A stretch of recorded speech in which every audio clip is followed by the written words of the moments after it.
Hello and welcome back to the channel where you join me for my first episode of Steve's Saturday morning drive to work, my drive and talk. So I thought I'd try this out once a week, driving to work early on a Saturday morning, and we'll have a little chat about anything electric vehicle, motor trade, or anything that's on my mind really, and see how it goes. So for the first episode I thought I would talk about electric vehicle range, what it actually means, and whether overall range is actually that important. Now, back in 2011, the first proper mainstream electric vehicle that hit the UK roads was the Nissan Leaf. Now, those original Nissan Leafs had a range of up to about 80 miles, although realistically, probably about 60. So ideal for your typical day-to-day driving around town, but not really practical for long journeys. Now in 2025, you'll regularly see electric vehicles advertised with upwards of 300 miles range, which sounds absolutely great. But for most people, 300 mile plus range is still not good enough. But should it be? So, what I would like to talk about is overall range. Is it really that important? Now, most of you watching this will at some point have bought a petrol or diesel car, and at some point you would have been in a car showroom having a look at various models, chatting to a salesperson, and I can pretty much guarantee not many of you will have asked the salesperson, how far will this car go on a tank of fuel? There are one or two of you out there. I have dealt with a couple of those people before who do want to know how far that car will go on a tank of fuel. But I can guarantee the question that you will mostly ask is, how far will this car go on a gallon of fuel? So miles per gallon. How many miles per gallon will this car do? Because for most of you, efficiency is far more important than outright range. So if I told you that this petrol car that you're looking at, if you fill it up, it will do 700 miles on a tank of fuel. That sounds great, fantastic. Fill it up, it will do 700 miles on a tank of fuel. But then what if I told you the size of the fuel tank was 40 gallons? So that's 700 miles on a tank of fuel, 40 gallons, that's an average of 17.5 miles per gallon. All of a sudden that 700 miles doesn't sound so great, does it? Especially when you think of today's prices, that will cost about £260 to fill up the tank. So all of a sudden that 700 miles sounds rather rubbish. Exactly the same thing with an electric car. I could tell you this electric car will do 400 miles on a single charge. Sounds wonderful, until I tell you that this particular electric car has a 200 kilowatt hour battery and only does 2 miles per kilowatt hour. And on a public charge, to charge that up from empty to full is about £160. All of a sudden that 400 miles does not sound that great, does it? So electric car, just like a combustion engine car, efficiency, I think, is more important than outright range. But a lot of people looking at electric cars have this fixation on how far will it go on a charge. It has to do 300, 400, 500 miles on a charge. Now I want to talk about an EV event that I went to in 2019. Where I witnessed firsthand an interaction with a gentleman and one of the EV specialists at the show. And this is pretty much word for word how the interaction went. There's a couple of things I'd like to point out about this interaction. One, this was an electric vehicle show, so it was only electric vehicles. There was an entrance fee to the show as well. So it's quite interesting that this chap had obviously travelled to the show. He'd come to the show to look at electric vehicles. It's an electric vehicle show, paid to get in, and he walked straight up to one of the electric vehicle specialists and said, "Electric cars are rubbish. I will never buy an electric car until they can do at least 500 miles on a single charge." To which the electric vehicle specialist sort of looked at him a bit strangely and went, "Wow, how many miles a day do you drive?" And he said, "Well, I'm retired now, so I probably only do 5 or 6 miles a day."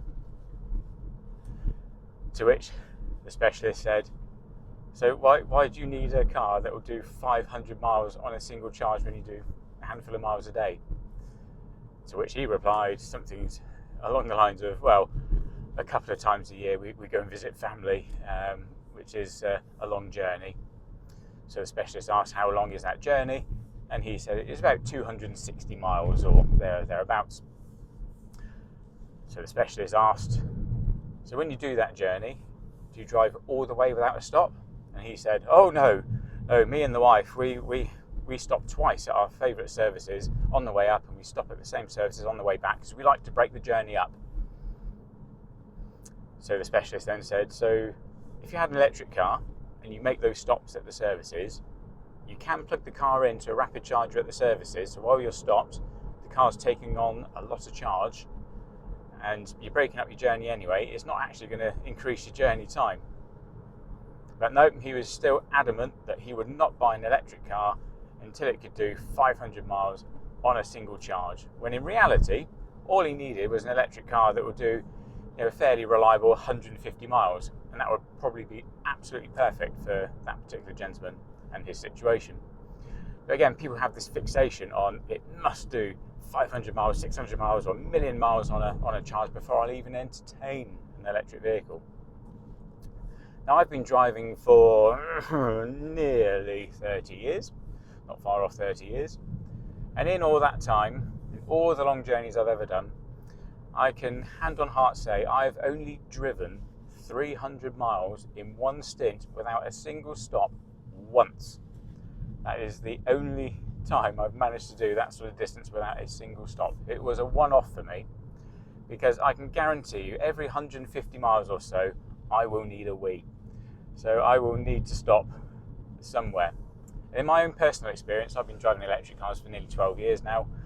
Once cars started hitting that realistic sort of 200 mile range mark, I soon found out that the cars generally had a longer range than my bladder does anyway. And I know there's going to be people out there watching this, typing in the comments, oh, I can easily do 500 miles without stopping. Well, congratulations. You have the bladder the size of a camel. But I'm telling you, those people are quite few and far between. Not many people can do much beyond the range of 300 miles without stopping at least once. So if I do a 300 mile journey, generally I'll stop at least once, maybe twice, depending on how much coffee I've drunk at the services or before I leave. So it's highly plausible that if you're doing a long motorway journey in a modern EV, the chances are you're going to have to stop before the car does. And when I'm doing a long journey, if I need a wee and the car's got over 100 miles of charge remaining in it, I still plug it in. If there's a charger available while I'm stationary, I might as well plug the car in, get some charge going in. Whether I'm stopped for 5 minutes, 10 minutes, 20 minutes, half an hour, doesn't matter. If there's a charger available and I'm stationary, I might as well just plug it in and get some charge in. It just gives you a bit more flexibility for the rest of the journey. So if I have to stop, charge it, and that just makes it a little bit easier. I might not have to make an unscheduled stop when I don't need to put a quick charge in. So, charge whenever you can, not when you absolutely have to. So, overall range, especially with modern EVs that can realistically hit that 200 mile mark or more now, I don't think is overly important. So, that takes care of overall range, and why I don't think overall range is absolutely that important. So the other thing I would just like to go through is real world range. So actual range compared to advertised range. And a lot of people that I speak to with electric cars say, it says in the brochure that this car will do 260 miles on a charge. But what will it really do? Now, there are so many factors that can affect the range that you're likely to get out of an electric car. And these are weather conditions, whether the road is wet or dry, wind speed, temperature, are you driving in the summer or the winter? Also, what you're running in the car. Are you running the climate control? Is the aircon running? Is the heater running especially? How much weight are you carrying in the car? Are you driving with 4 adults in the car and a boot full of stuff? Or are you driving just on your own in an empty car? Excuse me. Driving style is probably one of the biggest impacts on the range that you'll get out of an electric vehicle. If you drive like your nan, you might get close to the manufacturer's claimed range. If you drive like an absolute what's it, you're probably going to get a lot less. But exactly the same factors also affect an internal combustion engine car. Everything that I've just mentioned will affect the miles per gallon in a petrol or diesel car. It's not just electric cars.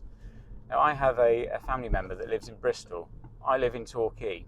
It's pretty much 100 miles door to door to get to my sister's house in Bristol. Now, in all the years I've been doing that journey up and down the M5, no matter whether it's in a petrol car, a diesel car, an electric car, I can guarantee you my miles per gallon will be better going up the M5 from Torquay to Bristol than it will be on the way back. And that's purely because the prevailing wind generally blows from the southwest, going across the country from Cornwall, Devon, Somerset and up that way. It very rarely blows from the east. So on the way up to Bristol, I've usually got a tailwind, but on the way back, I'm usually driving into a headwind. And you can tell the difference, even in a petrol or diesel car. It might be 4 mpg worse coming back from Bristol than I was going up. It's exactly the same in an electric car. I'll always get slightly better efficiency going up to Bristol than I do on the way back. So all those factors that I've mentioned, weather conditions, driving style, the weight that you're carrying in the car, it affects petrol and diesel cars as well.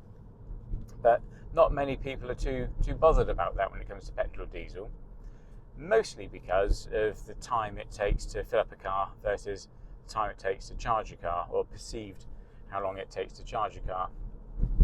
But again, for most people doing longer journeys, particularly myself, if I have to stop and I plug the car in, my overall journey time isn't that different whether I'm in a petrol, diesel car or an electric car. But anyway, back to real world range. I'm currently driving a Peugeot E308. Now when I put 100% charge into this car, it will tell me that the car will do 265 miles on a full charge. It might do if I drove it in a particular manner with the climate control off and on specific routes. It might well do. But in my real world experience, actually I can tell you, because I have done in this particular car a total of 1,657 miles, and over that distance I've averaged 3.9 miles per kilowatt hour. So this battery in this car is 54 kilowatt hours in capacity. The usable capacity is about 51 kilowatt hours. So 3.9, 51 kilowatt hours. This is just a smidgen below 200 miles worth of range. It's about 197, 198 miles of real world range that I'm getting. But my typical daily commute is a 40-mile round trip. 20 miles to work, 20 miles back. I can charge at home, I can charge at work. Efficiency and range is not important to me in my day-to-day driving. So this car spends most of its time in sport mode, and I can tell you I don't generally drive this car with efficiency at the top of my list. I just drive to work how I would normally. I like the feel of the car in sport mode. It makes the car feel how I think an electric car should feel, very sprightly and punchy. I pay virtually no attention to the efficiency that I'm getting. So again, real world range that I'm getting out of this car with making no effort at all is around about 200 miles. I think that's quite respectable actually. That was actually a little bit better than I was expecting. But again, if I really concentrated, if I changed the route that I take on my way to work, put the car in eco mode and really concentrated on how I was driving, I could probably get close to that 260 miles claimed range. So again, it's all about how you drive, where you drive, types of road, conditions, all sorts affect it. I mean, there are cars advertised out there that are massive, big, lumpy cars that weigh about 3 tons. They might have a battery that's about 100 kilowatt hours in capacity, and it will tell you that they'll do 450 miles on a single charge. But if you're just blatting up and down the motorway, the chances are that'll be about 280 miles of range, not 400. So again, the official manufacturer's figures are calculated on a test cycle called WLTP, which is useful for comparison when you're comparing different models, but it doesn't really represent real world driving. Exactly the same when they're calculating miles per gallon in a car.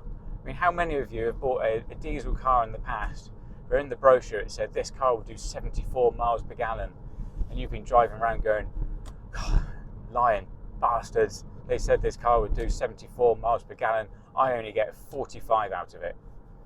Again, drive it in a particular way on a certain route in certain conditions, you might get close to 70 miles per gallon out of it, but on your typical day-to-day driving, when you're stuck in traffic, you're a bit heavy-footed, you've always got a boot full of stuff, you're not going to get close to that. So again, all the fears that people have about range and real-world range when it comes to electric vehicles, the exact same things affect combustion engine cars as well. But we just don't really talk about it with combustion engine cars. So there we go. So that's my little rant about electric vehicle range, what it means in the real world. Hope you found it interesting. Little disclosure, a lot of these videos that I'll do on a Saturday morning on my way to work will be mostly off the cuff. I'll do my absolute best to be accurate with what I say, but I cannot guarantee that every single thing that I say will be 100% accurate, so please do your own research as well. So I can guarantee you there will be people in the comments going, oh, I think you'll find. There's always those people out there. But it's just a bit of fun. It's just ranting about whatever's on my mind. Hopefully it might be interesting for you. You might learn a little bit. But yeah, it's mostly designed to be a bit of fun. Anyway, I'll have a different subject next week. So next Saturday, tune in and I'll be talking about something different. But thank you for joining me on my journey to work. Hope you have a lovely bank holiday weekend. It's May bank holiday. And I'll see you on the next one.